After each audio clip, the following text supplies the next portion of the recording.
In this video, we are going to discuss lesson number 11, resistors in parallel.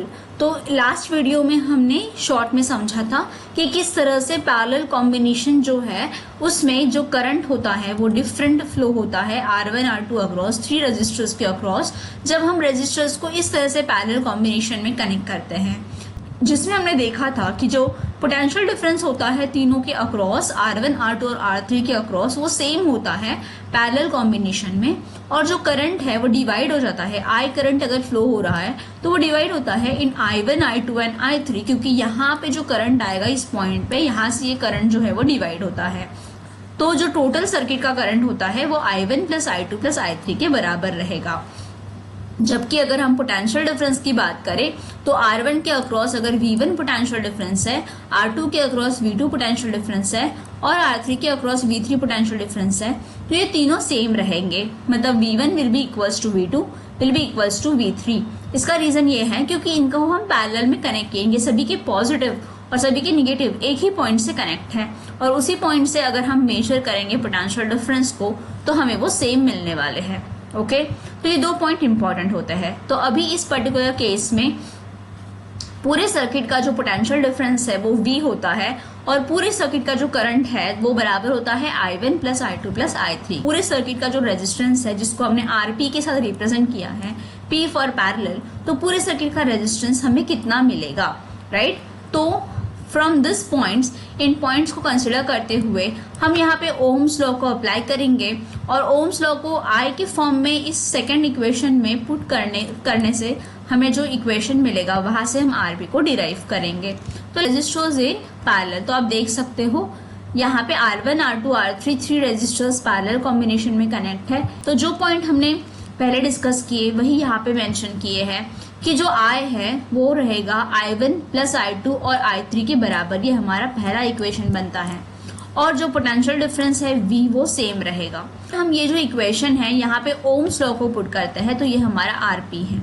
तो हमारा Ohm's law जो है वो होता है V is equals to I R,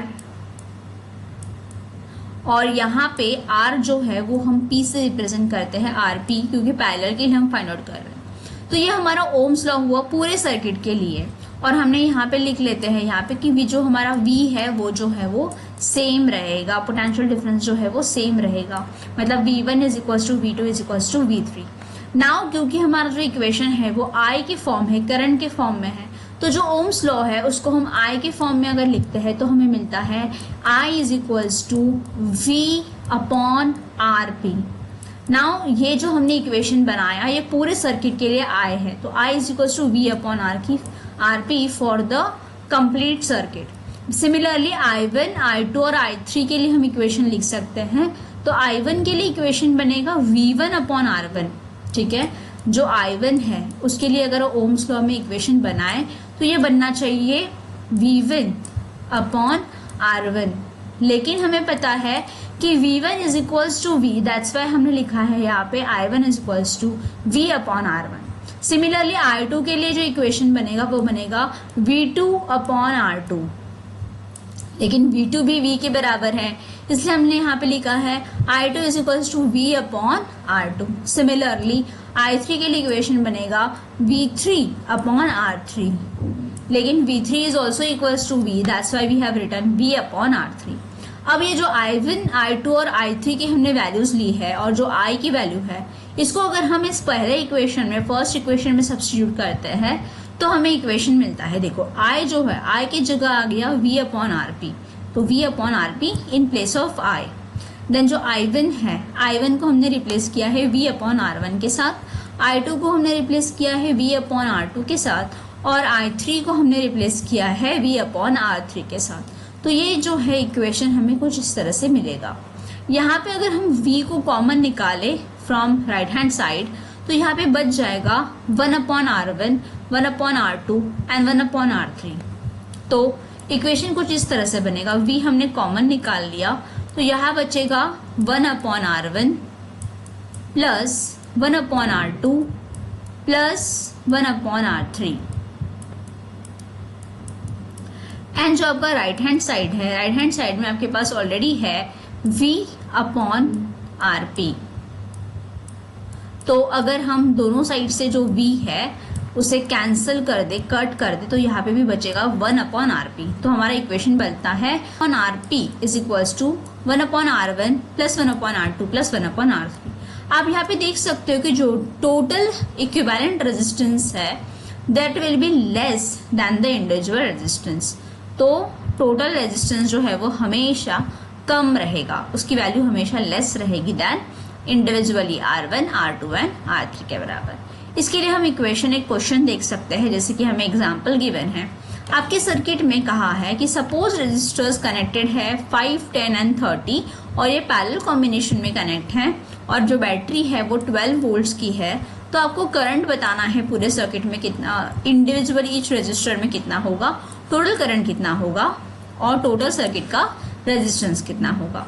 तो यहाँ पे हम R1 की वैल्यू लेते हैं 5, R2 की वैल्यू लेते हैं 10 और R3 की वैल्यू लेते हैं 30। तो इस तरह से हमने R1, R2 और R3 की वैल्यू निकाली।